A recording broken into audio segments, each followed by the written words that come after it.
Hello, and thank you for tuning in to the Model Building and Retirement channel. This is Ken, and in this episode, we're finally going to complete the build and do the final reveal of the 2026 USACC 69 Camaro build. As you can see behind me, it's all covered and ready to be revealed, so we'll get into it right after the intro.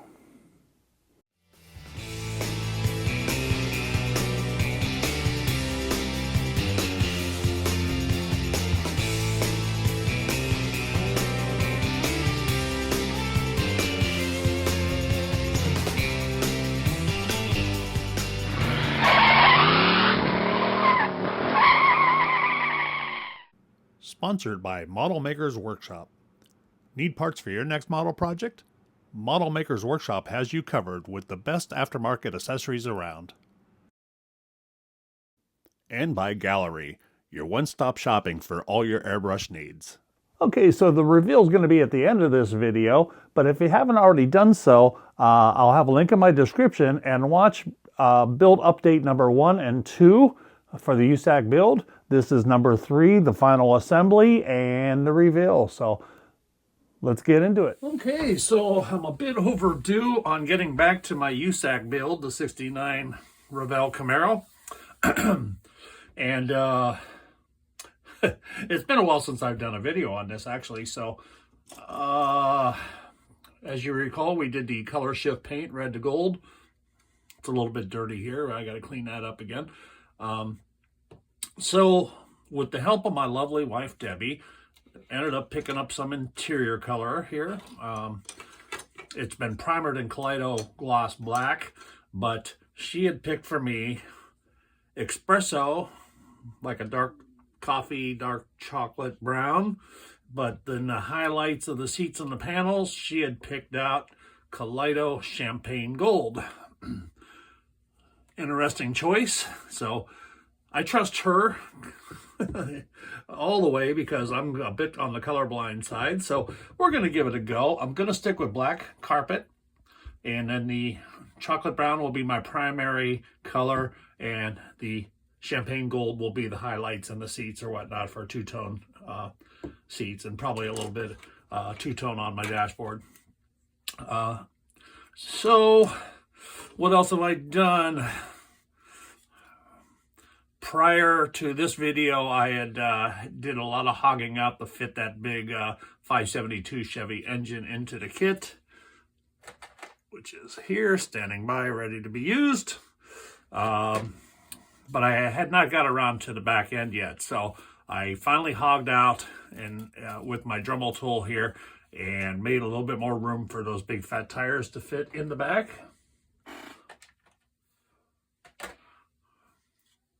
And they're just going to be black rim tires. So they just tuck in just enough now to fit inside the body. So, all right, so I am going to mix up this paint. Now, this is a craft paint. It's way too thick to spray out of a gun. So I am going to dilute that down using windshield washer fluid.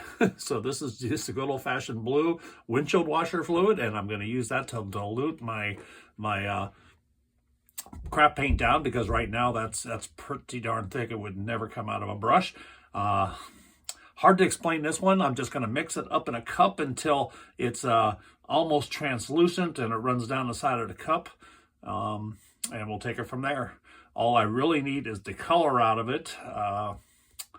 You know, because you can do other tricks. You can spray matte or gloss or semi-gloss or anything on top of it if you need to. So I'm going to get that mixed up. I'll do that on camera just to kind of get a feel for just how much you have to dilute that. So let me get my mixing stuff together and we'll be right back. Okay, so I'm going to show you how I mix my craft paint for airbrush spray. So once again, I'm using a Craft Mart Espresso. It's like a dark coffee color.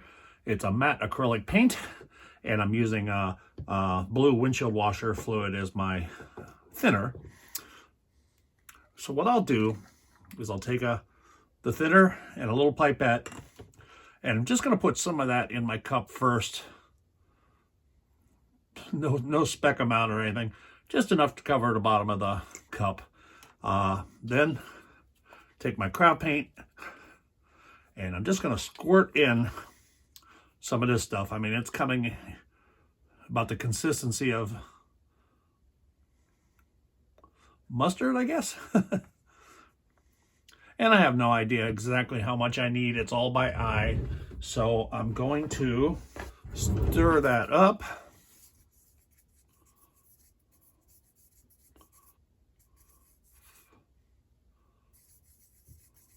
And I might have hit it right out the gate, folks. That would be rare. Boy, so how much did I put in there? I probably have, let's see how much I'm mixing up here. About 5 milliliters mixed up. And I probably put about 2 milliliters of thinner in there. So it's about 50-50 mix. So let's see, I've got to spray my seats. I got to spray my door cards. Oop, I got to get my windshield or steering wheel out too, and the steering column. I forgot almost to get those out. I'm going to add a little bit more because I don't want to run out of paint and then remix it wrong. So another little squirt there of, let's see if I get lucky again.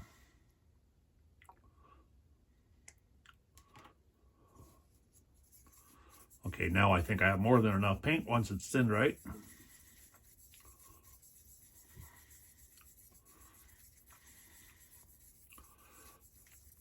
What I don't have, and I've seen some people do, is they'll put a little tiny squirt of glycerin in there too, and that glycerin just kind of helps it flow better.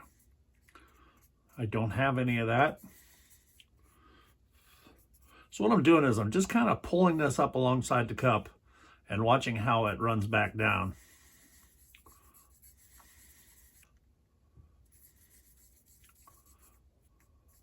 I think I need to go just a little bit thinner. It's just a eye type of thing.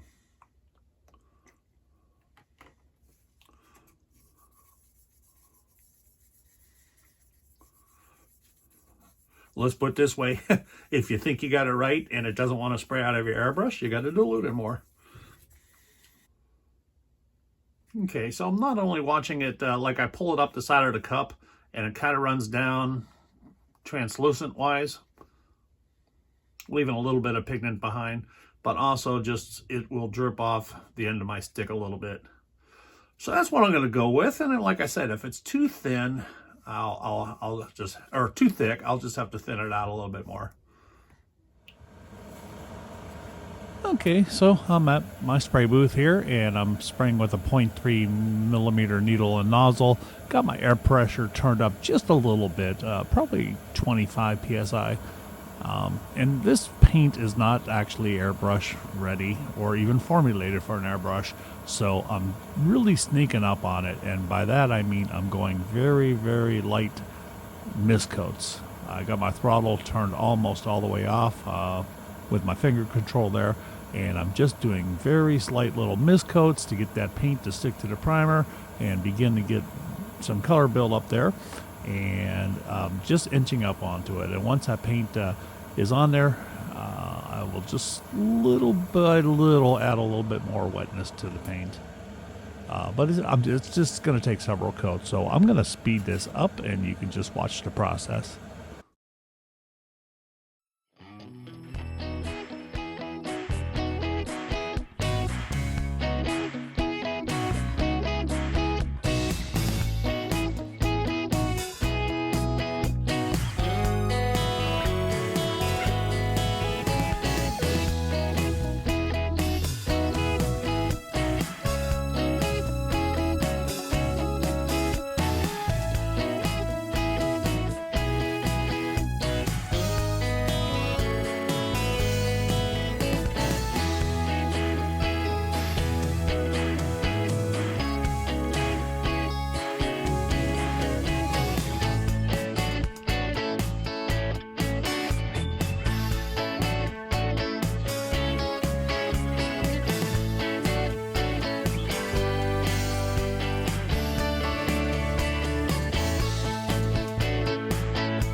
And as long as I was at the booth, I mixed up a little bit of the matte black primer and painted that chassis one more time because I did that grinding on the back wheel wells to fit the tires in there. So just a quick coat there to dull that up and get it all one uniform color again. Okay, so I've got my interior painted with the Craft Mart Espresso color, just a craft paint diluted down. So now I am going to go into the seat insets here and do a champagne gold. So I'm going to mask off the doors and the seats and part of the dash for that. So I'm going to get that all masked off and we'll be right back. Okay, so I've got everything masked off where I'm going to spray this champagne gold. So I'm going to just press them down one last time right at the booth, and I'm going to spray that on very lightly because a lot of tight masking here. It's very easy to bleed under the mask. So I'm just going to kind of very light coat that into the part. So meet you at the booth. Okay, so I'm spraying that Kaleido, and that is ready to use, so no mixing required. 0.3 millimeter needle nozzle, and my air pressure was, I remained about 25 psi. And I'm just going to give that 3 light little coats to bring the color in there.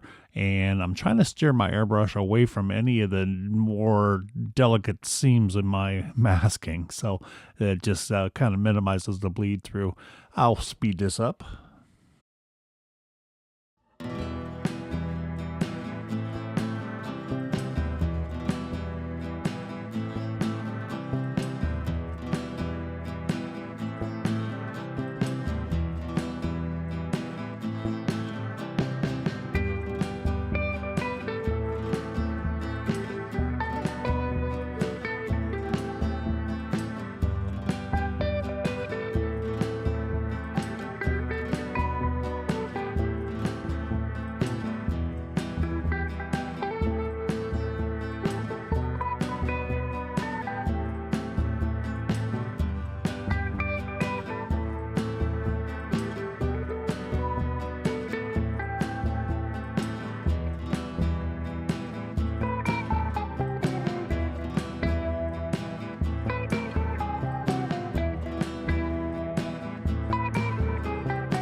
Okay, so let's do a little unmasking and see how that two-tone looks.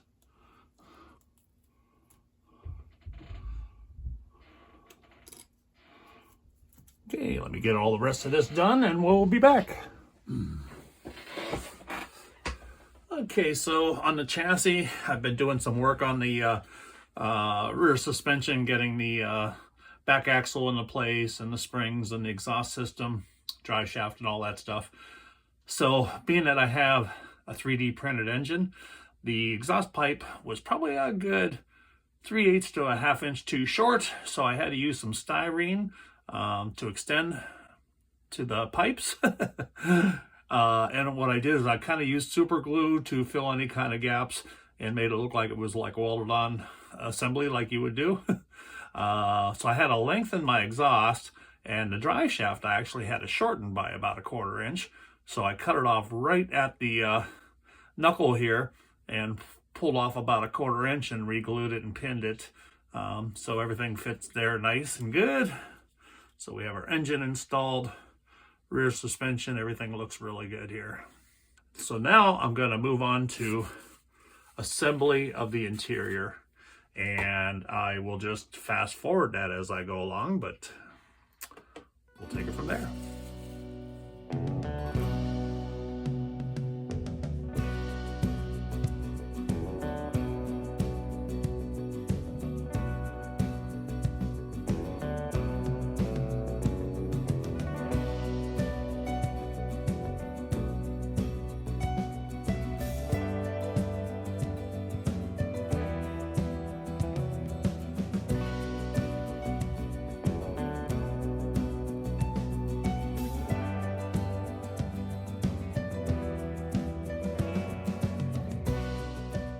Okay, so the interior is all put together. I'm pretty happy with the look. I got to clean it up yet and, dress that leather.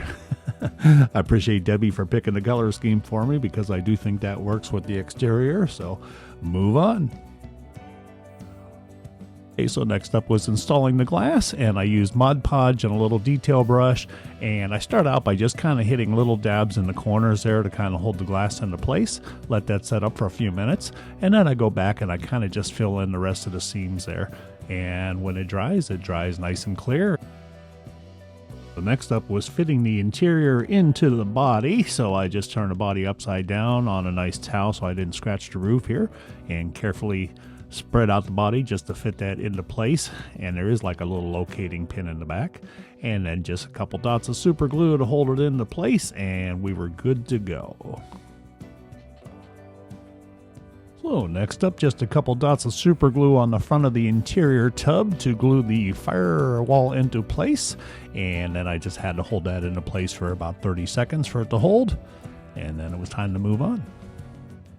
Okay, so got the engine all installed into place here, and I did some plumbing on this. So I've got battery cables and spark plug wires or coil packs put together, and my radiator hose is installed. Can't really see the coil pack wire as much unless you flip it over and can catch a glimpse of the wires. And then I have a harness for the coil packs that I'm going to tie into the firewall someplace. And then the moment of truth, trying to get that chassis to fit into the body after all my many dry fit attempts. Everything was fitting good, but usually in the end, something gets in the way. I sped this up because it took a lot of poking and prodding and prying to get everything to fit into place, but eventually it all slid into place and friction fit did good. I mean, I didn't need to glue or anything here, so. Okay, so we're down to the final assembly of the final details, and I'm just going to fast forward through this, and then it'll be time for the big reveal.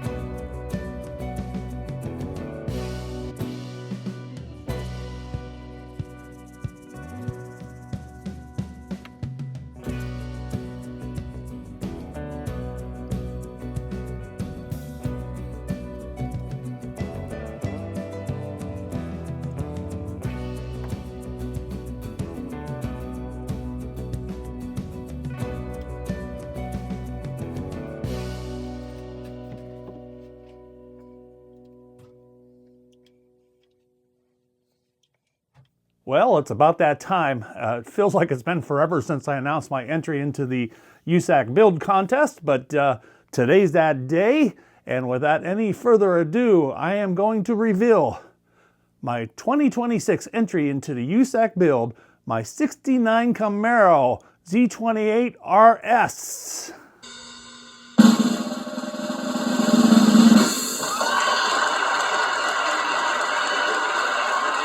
Beautiful. Beautiful build. Tell you what, she came out exactly the way I wanted it to look. I planned it from the beginning. As soon as I saw that color shifted paint, I knew how I was going to go on this car. So I had a lot of fun doing this. I'm looking forward to watching everybody else's reveals today. It's going to be just a fun day. Going to be so many variations that we're going to be seeing.